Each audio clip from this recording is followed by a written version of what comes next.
पत्नी को घर पे कब तक निहारोगे? ऑफिस आओ और 90 घंटे काम करो। रविवार की छुट्टी भी भूल जाओ, रविवार को भी ऑफिस आओ और पूरे हफ्ते का 90 घंटे काम करो। ये मैं नहीं कह रहा, ये कह रहे हैं एल&टी के चेयरमैन एस.एन. सुब्रमण्यम जी। ये हैं चाचा जी जिनका ये कहना है। अब इनके कहने के बाद ये ट्रोल होना शुरू हो गए सोशल मीडिया पर। इसके पहले नारायण मूर्ति ने, इन्फोसिस के जो को फाउंडर हैं, उन्होंने स्टेटमेंट दिया था कि 70 घंटे काम करो। उस वक्त भी बवाल उठा था और अब 90 घंटे पर बवाल उठा है। हालांकि बवाल उठने वाला एक चीज़ भी है। अब सोचिए, ये कह रहे हैं कि इनके अकॉर्डिंग 7 घंटे काम करो। 90 घंटा वीक का मतलब लगभग 12.5 घंटे रोज का। एक आदमी 12.5 घंटे रोज का काम करे और रविवार को भी मिला करके काम करे, तो फिर वो छुट्टी कब करेगा? इनके हिसाब से तो छुट्टी बेकार चीज़ है, छुट्टी लेनी नहीं चाहिए। अब एक चीज़ समझिएगा, ये दिखाता हूँ। किसी ने ट्विटर पर इनके इस स्टेटमेंट के बाद इनकी सैलरी का कर दिया पोस्टमार्टम। हुआ क्या है, इनकी करंट सैलरी है 51 करोड़ रुपए। आप अगर यहाँ ऊपर भी देखूँ, L and T chairman S N. Subrahmanyam who wants 90 घंटे, मतलब 90 घंटे जो काम करवाना चाहते हैं, इनकी खुद की सैलरी 51 करोड़ रुपए साल की है। कितनी? 51 करोड़ रुपए, यानी कि 535 गुना एक एवरेज एम्प्लॉय से इनकी ज्यादा है सैलरी। इतनी मोटी सैलरी पे तो आदमी काम कर लेगा 7 दिन? है कर लेगा क्या? आप बताना कमेंट बॉक्स में। अच्छा, अब इनके स्टेटमेंट के बाद इनका पोस्टमार्टम किया गया इस स्टेटमेंट की सैलरी का। तो ये बताया जा रहा है, कोई ट्विटर हैंडल है मनी थ्योरी करके, तो ये कह रहे हैं एल&टी में काम करने वाले जो लोग हैं उनकी 2014 में एवरेज एम्प्लॉय की सैलरी थी लगभग 5 लाख रुपए और इनकी सैलरी थी 13 करोड़ रुपए। और 2024 में, यानी कि 10 साल बाद, एवरेज सैलरी एल&टी में काम करने वाले लोगों की हुई लगभग 9.5 लाख रुपए और इनकी सैलरी हो गई 51 करोड़ रुपए। CAGR भी निकाल दिया भाई साहब ने। CAGR निकालने के बाद पता चला लगभग 6.5% के आसपास CAGR एवरेज एम्प्लॉय का है, लेकिन इनका है 14.5%। तो इतनी बड़ी सैलरी, इतनी ग्रोथ। मैं ये सोच रहा था कि आदमी अगर इतनी बड़ी सैलरी पर बैठा है तो क्या 51 करोड़ रुपए अकेले के दम पे ये कमा रहे होंगे क्या?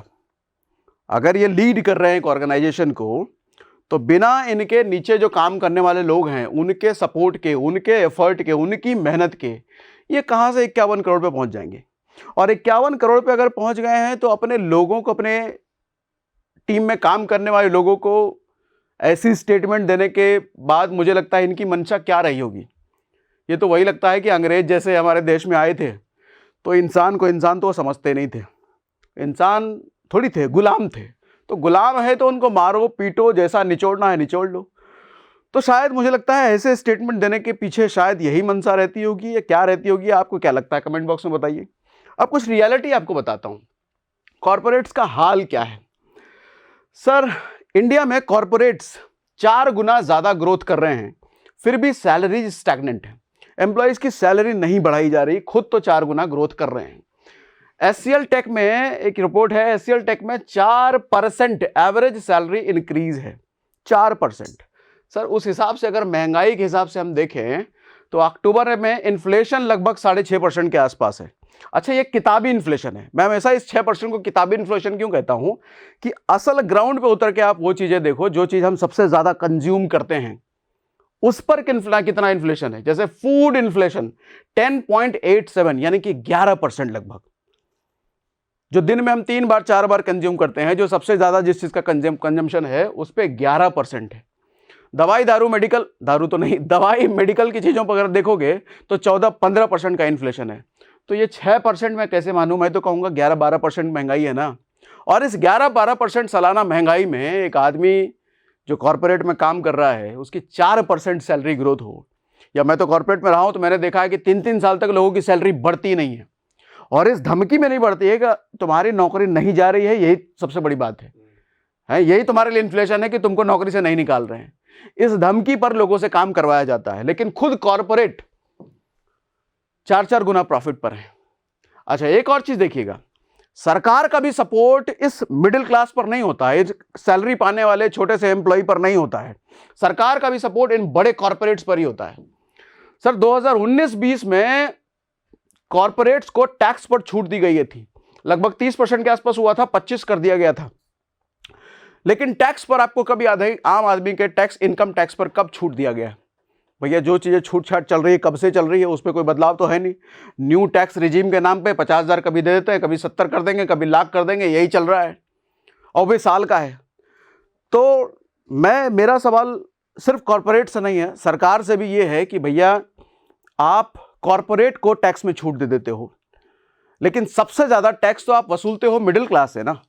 इनकम टैक्स के नाम पे, कभी जीएसटी के नाम पे, कभी टोल टैक्स के नाम पे, कभी वो गाड़ी खरीद रहा है तो आरटीओ के टैक्स के नाम पे। टैक्स का तो पूरा बुफे मेन्यू है। और सबसे ज़्यादा टैक्स भले ही छोटे छोटे नंबर्स में उनसे आते हैं, लेकिन जनसंख्या उनकी बड़ी है ना, तो आप सबसे ज़्यादा टैक्स उनसे लेते हो, लेकिन उनके लिए कुछ नहीं, कॉरपोरेट के लिए भरपूर है भैया। दो छूट दो इनको। बजट अभी आने वाला है 1 फरवरी को। बजट से पहले फाइनेंस मिनिस्टर कॉर्पोरेट से मिलती हैं, बात करती हैं, फार्मर से मिलती हैं, इंडस्ट्री एक्सपर्ट से मिलती हैं, इकोनॉमिस्ट से मिलती हैं, मिडिल क्लास से कभी नहीं मिलती। मिडिल क्लास है, गुलाम है वो, कि उसको क्या करना मिल करके। ऐसा मुझे लगता है, सरकार ऐसा नहीं सोचती होगी, आई एम श्योर सरकार तो बड़े लेवल पर सोच रही है, लेकिन मुझे बीइंग अ मिडिल क्लास कभी कभी ये फीलिंग आती है कि भैया हम तो गुलाम ही है।